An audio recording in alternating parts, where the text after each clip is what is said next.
اعوذ باللہ من الشیطان الرجیم بسم اللہ الرحمن الرحیم۔ معزز ناظرین السلام علیکم ورحمۃ اللہ وبرکاتہ۔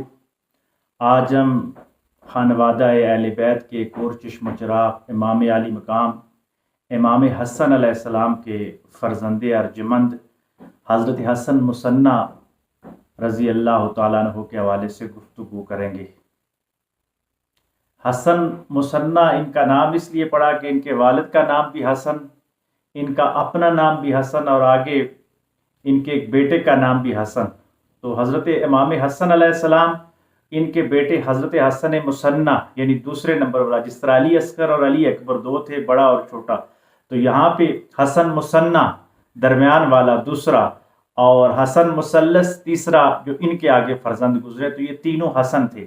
عرب میں یہ رواج تھا، آپ دیکھیں گے کہ اکثر نام جو ہیں وہ اسی ناموں سے رکھے